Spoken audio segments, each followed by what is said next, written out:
नमस्कार दोस्तों, स्वागत है आपका एक बार फिर से मेरे YouTube channel not only astro पर। और मैं हूं वरुण त्रिपाठी। दोस्तों, जैसा कि हम अपनी कुंडली के 12 भाव की सीरीज में बात कर रहे थे, 9वें भाव तक इससे पहले के वीडियो में मैंने बता दिया था। आज हम लग्न कुंडली के 10वें भाव की चर्चा करेंगे। लग्न कुंडली का 10वां भाव, लग्न कुंडली का 10वां भाव जो एक केंद्र भी होता है कुंडली का। कुंडली के 4 केंद्र होते हैं दोस्तों। पहला भाव, चौथा भाव, 7वां भाव और 10वां भाव।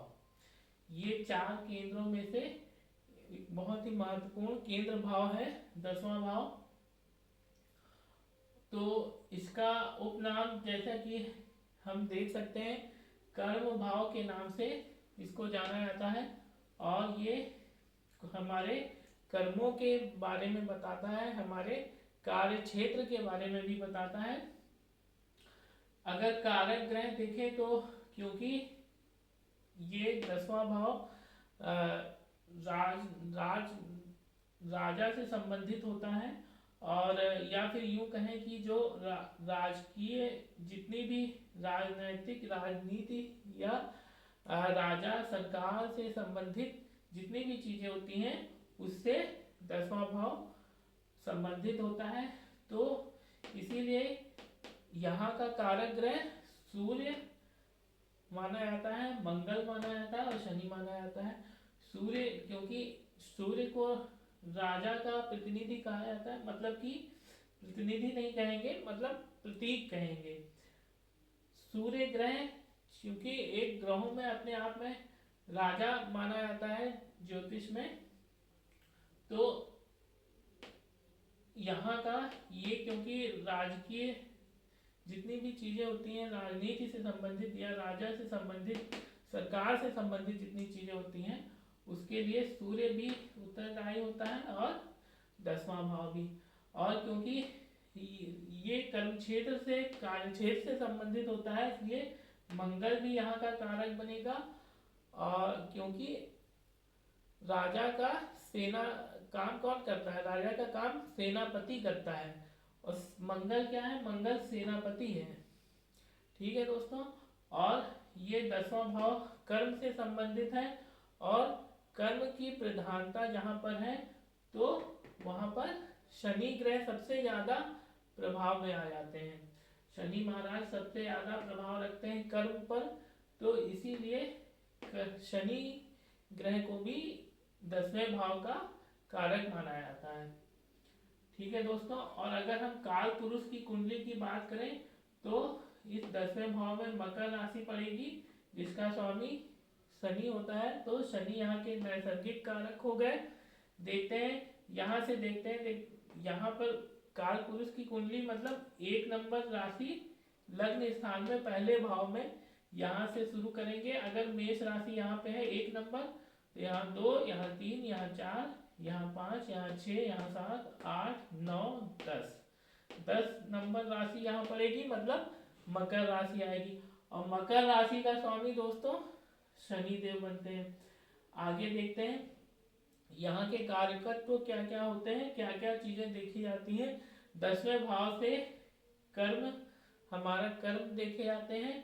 कर्म दोस्तों 4 प्रकार के होते हैं, संचित कर्म, प्रारब्ध कर्म और वर्तमान क्रियामान कर्म जो होते हैं, और जो हमारे आगामी कर्म होते हैं। तो संचित कर्म जो हम अपने पूर्व जन्म में करके आए हैं वो संचित कर्म हो गए, और प्रारब्ध कर्म जो हमारे संचित कर्म है पूर्व जन्म के, उनमें से उन कर्मों से किया में से एक भाग होता है वो हमारा प्रारब्ध कर्म होता है, एक संचित कर्मों का एक भाग। और क्रियामान कर्म जो हम वर्तमान समय में कर रहे हैं वो हमारे क्रियामान कर्म हो गए, और आगामी कर्म जो हम अपने इस जन्म में करके आगे अगले जन्म में ले जाएंगे अगर हमारा आखिरी जन्म नहीं है तो। अगर आखिरी जन्म है तो मोक्ष की प्राप्ति हो जाती है। ठीक है दोस्तों, आगे देखेंगे देखिए दोस्तों, 10वें भाव को अर्थ भाव भी कहा जाता है, क्योंकि ये हमारे चार पुरुषार्थों में से अर्थ पुरुषार्थ को बताता है। देखिए यहाँ से धर्म अर्थ काम मोक्ष, ऐसे ही इसी क्रम में हम आगे बढ़ेंगे। धर्म अर्थ काम मोक्ष, धर्म अर्थ काम मोक्ष। तो अर्थ का भाव है ये। अर्थ मतलब पैसा, जितना हम अपने जीवन में कमाते हैं। हमारी आजीविका का भाव भी यही हो जाएगा। ठीक है दोस्तों। तो हमारे करियर का भाव 10वां भाव होता है। हम किस फील्ड में जाएंगे, किस क्षेत्र में जाएंगे, सरकारी क्षेत्र में जाएंगे या प्राइवेट क्षेत्र में जाएंगे, वो हमारा कौन सा भाव बताएगा? कुंडली का, लग्न कुंडली का 10वां भाव बताएगा दोस्तों। आगे व्यवसाय, वही चीज है। व्यवसाय हम कौन सा करेंगे? व्यापार करेंगे या नौकरी करेंगे, बिजनेस करेंगे या फिर जॉब करेंगे, ये हमारा कुंडली का 10वां भाव बता देगा। यहाँ पे कौन से ग्रह बैठे हैं वो बताएंगे। किन ग्रहों की दृष्टि है उसके हिसाब से हम बता सकते हैं। ये मैं बेसिक बता रहा हूँ, और जब हम डीप एनालिसिस करेंगे तो हम यहाँ इस भाव को सभी ग्रहों से रिलेट करके देखेंगे। तो आज फिलहाल के लिए बेसिक बात करते हैं दोस्तों। ये कार्य क्षेत्र से जुड़े हुए अधिकारी या प्रभावशाली लोगों का भी भाव होता है। जो हमारे अधिकारी गण हैं, हमारे बॉस हैं, वो 10वें भाव से देखे जाते हैं। हमारे पिता, जो हमारे पिता हैं, वो उनका भाव 10वां भाव माना जाता है दोस्तों। कैसे? देखिए, हम अपने आप को लग्न भाव से देखते हैं, पहले भाव से, और हमारा जीवन साथी हमारे से पहले भाव से जो 7वां भाव होता है उससे अपने जीवन साथी को देखते हैं।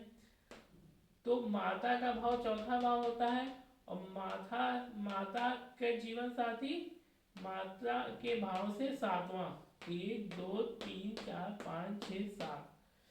तो माता के जीवन साथी मतलब पिता, इससे 7वां, चौथे माता के भाव से, माता का भाव 4था भाव और पिता का भाव 10वां भाव। ठीक है दोस्तों।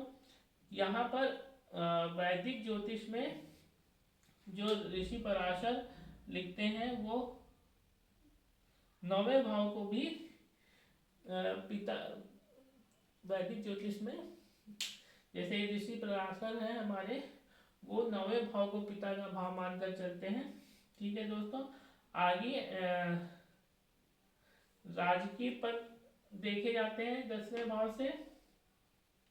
पिता को देखा जाता है, सम्मान देखा जाता है। सम्मान हमारा समाज में कितना है, सामाजिक पद प्रतिष्ठा कितनी है, रुतबा कितना है, जिसको लोग स्टेटस का नाम देते हैं आज के समय में, वो हमारा सोशल स्टेटस कैसा है, वो हम कुंडली के 10वें भाव से जान सकते हैं।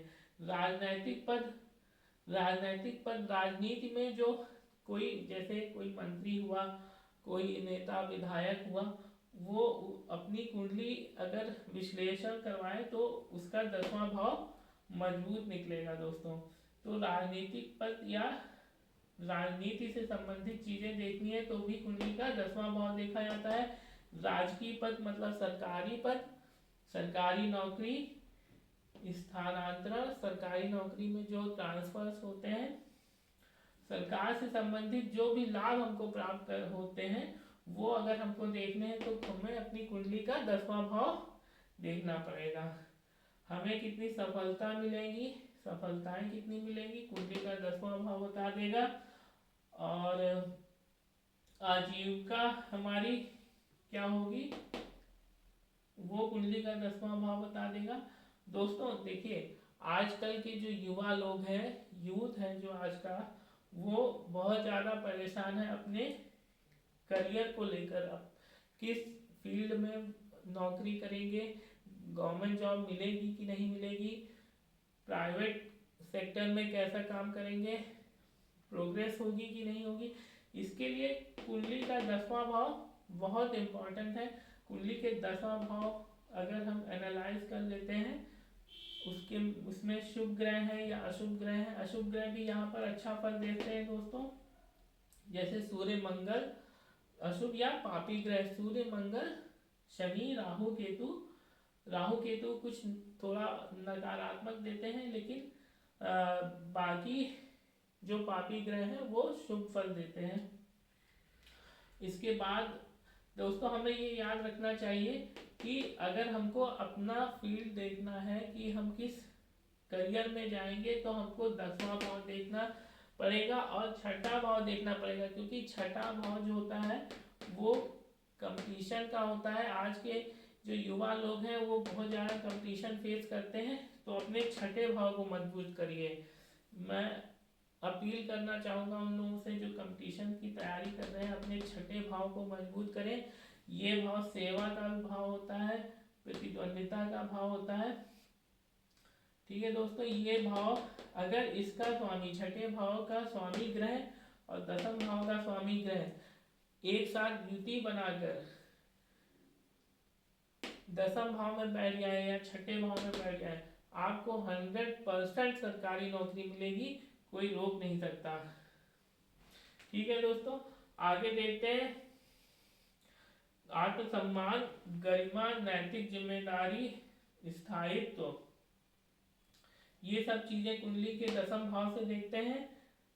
उपलब्धि, सरकारी क्षेत्र, अपने कार्य क्षेत्र में, अपने कार्य क्षेत्र में हम कितनी उपलब्धि करेंगे, कितनी प्रोग्रेस होगी हमारी, ये हम कुंडली के 10वें भाव से देख सकते हैं। नैतिक जिम्मेदारी हमारे सरकारी क्षेत्र के प्रति कितनी है, वो हम कुंडली के 10वें भाव से देख सकते हैं। स्थायित्व कितना है, कुंडली के 10वें भाव से देख सकते हैं।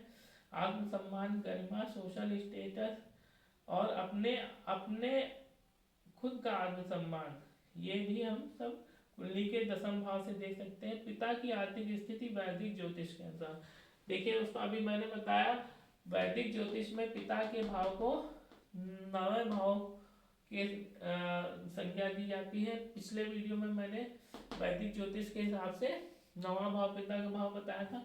अगर वैदिक ज्योतिष को हम लेकर चलते हैं तो पिता का भाव ये हो गया, और यहाँ से दूसरा भाव पिता की संपत्ति हो जाएगी, क्योंकि लग्न भाव पहला भाव हमारा, तो हमारे से दूसरा, पहले भाव से दूसरा हमारी संपत्ति हो जाती है।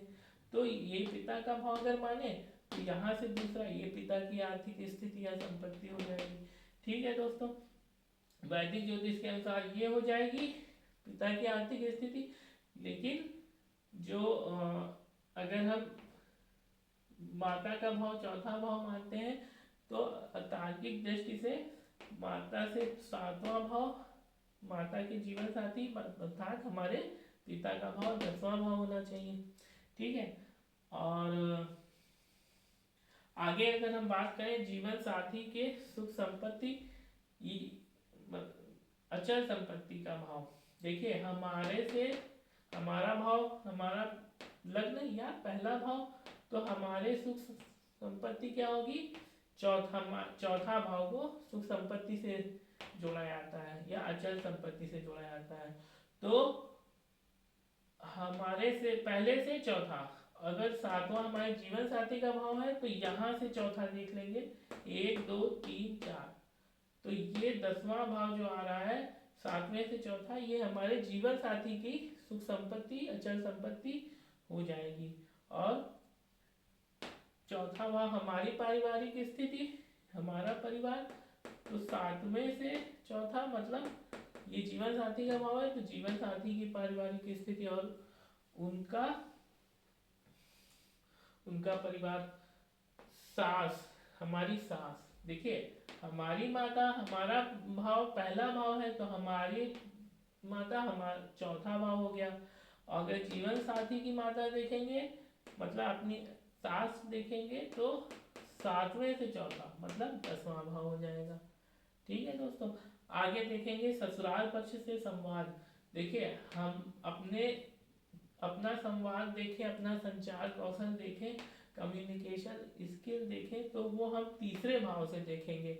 क्योंकि पहला भाव हमारा भाव है और पहले भाव से तीसरा हमारी कम्युनिकेशन स्किल, हमारा संवाद कौशल। तो जीवन ससुराल पक्ष का भाव कौन सा होता है दोस्तों? पिछले वीडियो में बताया 8वां भाव ससुराल पक्ष का होता है, क्योंकि ये यहाँ से दूसरा है, जीवन साथी के परिवार का भाव है, मतलब ससुराल पक्ष।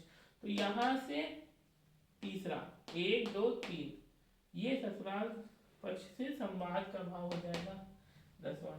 ठीक है। बड़े भाई बहनों मित्रों का हानि भाव, देखिए 11वां भाव मैंने बताया था कि बड़े भाई बहनों का होता है, हमारे बड़े मित्रों का होता है जो हमसे उम्र में बड़े हैं। तो उससे 12वां पड़ रहा है। देखिए ये अगर हम अपनी ही बात करें तो ये हमारा भाव पहला भाव, और हमारी हानि कौन सा भाव होता है? 12वां भाव, पहले से 12वां। तो ये बड़े भाई बहनों का, और इससे 12वां ये 10वां। देखिए गिनिए यहाँ से 1 2 3 4 5 6 7 8 9 10 11 12। ठीक है। तो ये बड़े भाई बहनों का हानि भाव। इसके बाद गोद ली गई संतान, अगर उत्तर कालामृत की ग्रंथ की बात करें जिसमें कालिदास जी ने कहा है, कालिदास जी ने उत्तर कालामृत ग्रंथ है एक, उसमें गोद ली गई संतान का भाव बताया है 10वां भाव। अगर हम लाल किताब की बात करें तो लाल किताब में सरीसृप वर्ग के जंतुओं को 10वें भाव से जोड़ा गया। जैसे सरीसृप वर्ग के जंतु जैसे जो रेप्टाइल्स होते हैं, जैसे छिपकली, सांप, मगरमच्छ, ये सब घड़ियाल, ये सब क्या है? सरीसृप वर्ग के जंतु हैं। ये कुंडली के 10वें भाव से देखे जाते हैं। अगर हम अपने शरीर की बात करें तो जांग और घुटनों का जो क्षेत्र होता है वो हमारे कुंडली के 10वें भाव से देखा जाता है, क्योंकि मकर राशि घुटनों पर आती है, घुटनों से संबंधित होती है, और 10वें भाव पे मकर राशि का प्रतिनिधित्व होता है। ठीक है दोस्तों, ये था हमारे 10वें भाव से संबंधित वीडियो। अगले 11वें और 12वें भाव की चर्चा हम आगे की वीडियोस में करेंगे। तब तक के लिए नमस्कार, धन्यवाद।